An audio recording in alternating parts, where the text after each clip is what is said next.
안녕하세요. 오늘은 성산 발생하면 어떻게 대처를 해야 하나에 대해서 한번 영상을 찍어 보겠습니다. 성산 같은 경우에는 상당히 예민합니다. 엄청나게 스텝 하나하나 천천히 밟아야 하고요. 일단 여성가족부에서 이렇게 처리를 해달라라고 이제 공문이 온 게 있는데 관련 내용 한번 살펴보도록 하겠습니다. 블로그에도 올릴 거니까 관련 첨부 파일 같은 경우에는 블로그 통해서 다운로드가 가능하실 것으로 보이고요. 고정 댓글 참조해 주시면 감사하겠습니다. 성희롱 성폭력 사건 발생 시 수사기관에 신고, 당연히 이제 좀 이따 설명하겠지만 수사기관에 신고해야 되고요. 교육지원청에 보고도 해야 됩니다. 그런데 성사항 같은 경우에는 특별하게 여성가족부에도 통보를 해야 합니다. 그래서 요거를 적극 이행해달라라는 내용. 아마 대다수의 학교에서 성사항 같은 경우에는 수사기관 신고, 교육청 보고까지는 하더라도 여성가족부 통보에 대해서 잘 모르는 학교들이 꽤 많을 겁니다. 여성가족부에도 통보를 해야 한다. 이렇게 보시면 됩니다. 관련 법령은 부침 1참조, 그리고 가해자, 피해자 신고, 보고, 통보 방법 부침 2참조 해주시면 되고요. 성희롱 성폭력 발생 시 수사기관에 신고해달라. 이거는 이제 너무나 당연한 내용이고요. 이제 학교 안에서 근데 사실 이거 성희롱이랑 성폭력이랑 분리한 게 좀 의아합니다. 교육청 어, 여가부에서 보내온 공문에 따르면 성폭력 안에 성희롱도 포함이 되기 때문에 그냥 성폭력이 발생했을 경우 좀 더 이제 얘기하자면은 요렇게 하는 게 아니라 성폭력은 성희롱, 성추행, 그리고 성폭행 이렇게 세 가지를 다 수사기관에 무조건 신고를 해야 된다. 이렇게 보시면 되고요. 마찬가지로 요거에 대해서 이제 여성가족부에도 통보를 해달라. 이런 내용으로 보시면 됩니다. 여기 이제 피해자의 명시적 반대가 없으면 여성가족부에 통보해달라. 이제 반대하지 않은 경우에는 여성가족부에 꼭 이제 통보를 해야 한다라고 이야기를 하고 있고요. 부침 파일도 작성해서 제출해달라. 이렇게 특히 이제 부침 4 피해자 의사 확인, 부침 5를 작성해서 제출해달라. 그리고 이제 성폭력 사안을 발생을 한 날로부터 3개월 이내에 재발 방지 대책 부침 6 이렇게 참조해달라. 사실 부침 4번, 5번 같은 경우에는 그렇게 어렵진 않아요. 근데 6번이 빡세요. 이게 쓰는 게 내용도 되게 디테일하게 쓰게끔 했는데 중복이 되게끔 쓰게 해서 내용을 뭐 어떻게 써야 될지 사실 이제 양식 자체가 너무 난해한데 학교에서 사용하는 그런 양식이 아니다 보니까 요 양식에 맞게 쓰기가 상당히 어렵습니다. 그래서 요거는 여성가족부에 통보할 때 이제 기존에 그 성사항 같은 경우에는 저희가 이제 교육지원청으로 올릴 때 여성가족부에도 그냥 하나 같이 올려주는 게 맞지 않나라고 생각은 하는데 여성가족부에서는 부침 4, 5, 6을 4, 5를 먼저 보내주고 추후에 6도 보내달라 이렇게 이제 요청하는 상황이다 이렇게 이해하시면 될 것 같습니다. 성희롱 성폭력 발생 시 이제 교육지원청에 당연히 이제 보고를 해야 되고요. 그러니까 성사안 발생하면은 학교에서는 수사기관에 신고해야 되고 교육지원청에 보고를 해야 되고 요 두 가지는 필수고 성희롱 성폭력 발생 여성가족부에 통보하는 것도 알아둬야 된다. 이렇게 보시면 될 것 같아요. 성사안 같은 경우에는 특별하게 근데 여기서 부침 사를 통해서 이제 반대가 있으면 통보하지 않아도 된다. 이렇게 해석할 수 있을 것 같습니다. 좀 더 이제 성사한 내용은 여성가족부에서 요청한 자료는 이렇다라는 거 알려드리면서 성사안 발생했을 때 여성가족부에 이제 여기 부침 1, 2, 3, 4, 5, 6, 7 등을 블로그에 올릴 테니까 관련된 내용 살펴서 봐주시면 될 것 같고요. 성사안 발생 시 절차에 대해서 한번 설명해 보겠습니다. 먼저 학생과 면담을 하거나 뭔가 이제 알게 되었어요. 그래서 학생 확인서 작성을 하게 되어서 내용을 확인하게 됐습니다. 경우에 따라서 다른데 상담교사를 통해서 올라오는 경우도 있고 학생 확인서를 통해서 이제 올라오는 경우도 있고 이제 최종적으로 인지하게 되어서 진행하는 경우가 있고 여러 가지 경우의 수가 많이 발생하는데 어쨌든 여기서는 학생 확인서를 통해서 내용을 확인했다라고 가정해 보겠습니다. 사실 이제 심각한 성폭행 같은 케이스 같은 경우에는 학교에서 아이가 이 내용에 대해서 이야기하는 걸 되게 어려워하는 경우가 있기 때문에 강제적으로 학생 확인서를 받으려고 하다가는 문제가 발생할 수 있어요. 그래서 먼저 학생한테 이제 조사진행 좀 이따 이건 설명하는 걸로 하고 다시 먼저 절차는 내용을 먼저 확인하는 게 제일 중요하고요. 성사한 내용이 맞으면 일단 신고 접수 대장에 기재하고 학교장을 보고합니다. 요거 기재하는데 뭐 한 뭐 10초, 20초면 되니까요. 학교장 보고를 긴급하게 합니다. 그리고 SPO에 관련된 내용을 통보하고요.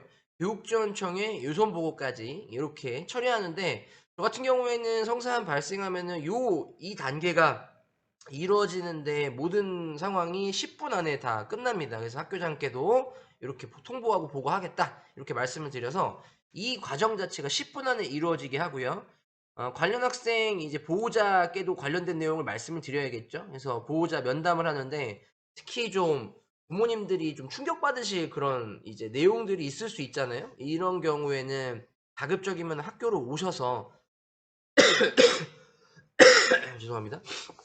가급적이면 학교로 오셔가지고 얼굴을 보면서 면담하는 게 가장 좋습니다. 왜냐면 너무 충격과 상심이 큰 상황이 발생할 수 있기 때문에 그리고 이제 학생이랑 면담하거나 보호자 면담할 때 꼭 선생님과 학생 단 둘이 있는 공간에서 다른 사람이 들으면 안 됩니다. 이거 절대.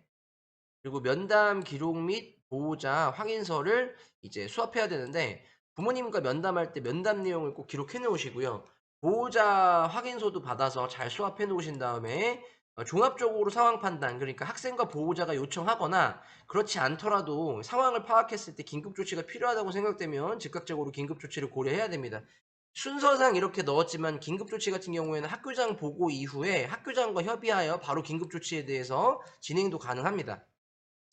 피해 측의 주장에 따라서 학교장 자체 해결 또는 심의원의 요청 둘 다 가능한데 이거는 이제 약간 학생 간에 발생한 좀 그냥 미미한 성사안 같은 경우에는 피해 측이 이제 학교장 자체 해결해달라라고 요청하면 학교장 자체 해결이 가능하고요. 그러면 학교장 자체 해결 최종 결제가 나면 교육지원청에는 자연스럽게 공문을 통해서 올라가고 SPO한테도 유선으로 이제 학교장 자체 되었다. 이렇게 통보 한번 해주시는 게 더 좋습니다. 심의위원회 요청하게 되면 학교에서 할 일이 끝났습니다. 이제 그 이후에는 심의위원회 결과에 따라서 움직이면 되겠죠. 학교에서는 학생과 보호자에게 물어봐야 될 것 이 몇 가지 있습니다. 녹취를 좀 해야 되고요. 특히 이제 학교에서 조사 진행해도 되는지를 첫 번째로 물어봐야 되는데 왜 그러냐면은 아까 잠깐 설명드렸지만 성폭행이나 아니면은 좀 이제 학생이 트라우마가 심하게 남아서 이야기를 하거나 그 생각을 끄집어내는 자체만으로도 고통스러워하는 경우가 있습니다. 이 경우에는 학교에서 조사 진행을 원치 않는다. 학생과 보호자가 하는 경우에는 경찰 조사로 진행해야 됩니다. 그래서 학교에서 조사가 안 되니까 경찰 측이 요청해가지고 이 내용에 대해서 이제 협조 사항으로 이렇게 진행하는 방향이 좋은데 문제는 뭐냐면 경찰에서 조사한 내용을 학교로 알려주지 않아요. 그러니까 학교에서는 관련된 내용을 아예 인지하지 못하고 이제 심의원회까지 가는 경우가 있는데 이렇게 되면 심의원에서도 학생 확인서나 이런 내용을 아예 받아보지 못했기 때문에 조치를 진행하기가 거의 불가능하죠. 그러면 경찰 조사 결과를 가지고 심의위원회를 이제 미뤄뒀다가 경찰 조사 결과에 따라서 심의위원회를 재개하는 경우도 있습니다. 그러니까 지금 제가 말씀드리는 건 뭐냐면 학생과 보호자한테 이거 진행해야 되니까 무조건 얘기해라. 얘기 안 하면 도와줄 수 없다. 이런 식으로 약간 반강제적으로 아이한테 이걸 쓰게 하는 자체만으로도 아이한테 2차 가해를 하는 경우가 될 수도 있어요. 그래서 스텝 하나 밟을 때마다 조심조심 해야 되고 학생과 보호자 의사에 따라서 최대한 그거에 존중해서 움직여야 합니다.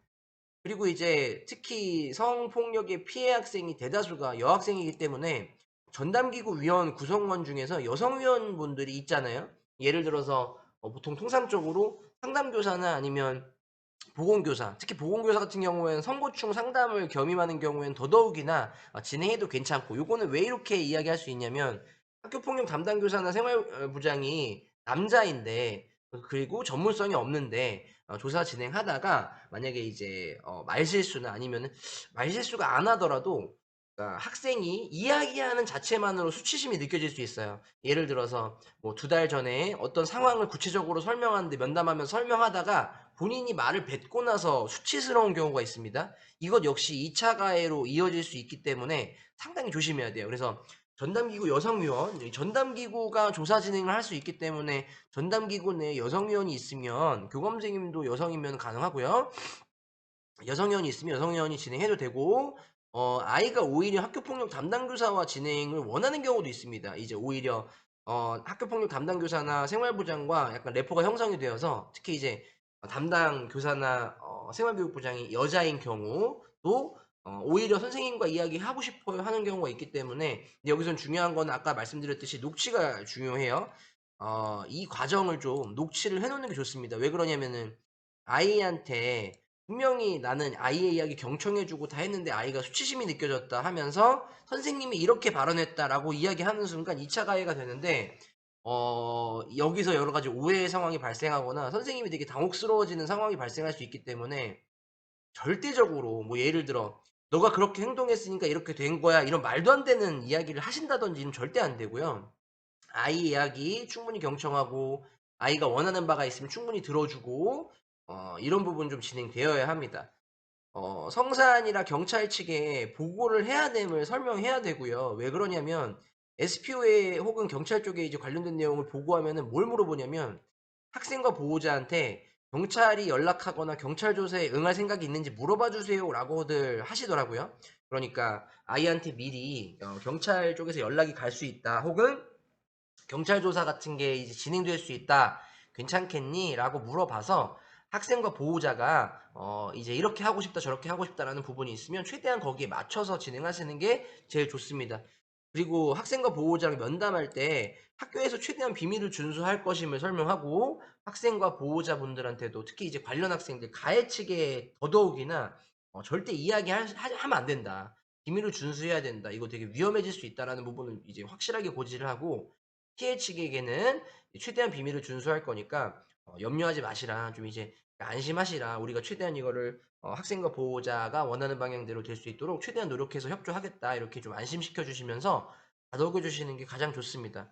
주의사항은 형사안이기 때문에 스텝 하나하나 매우 천천히 밟으시면서 내가 이렇게 이야기하는 거, 이렇게 조치를 진행하는 거, 이게 이제 과연 안전한가, 이렇게 해도 되는가, 천천히 생각하고 천천히 진행하시는 게 제일 좋고요.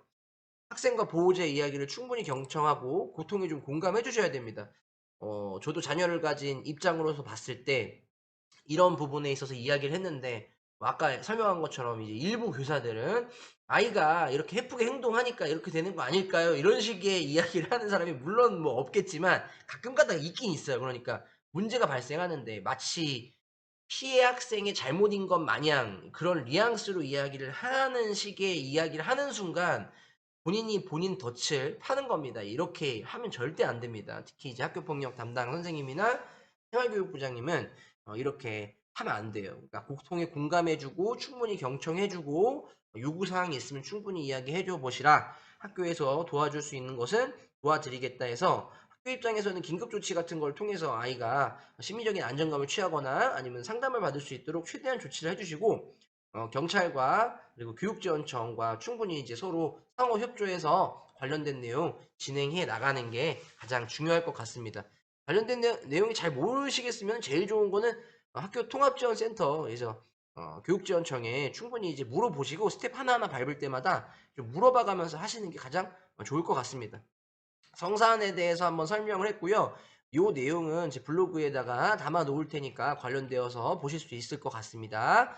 오늘도 경청해 주셔서 감사합니다.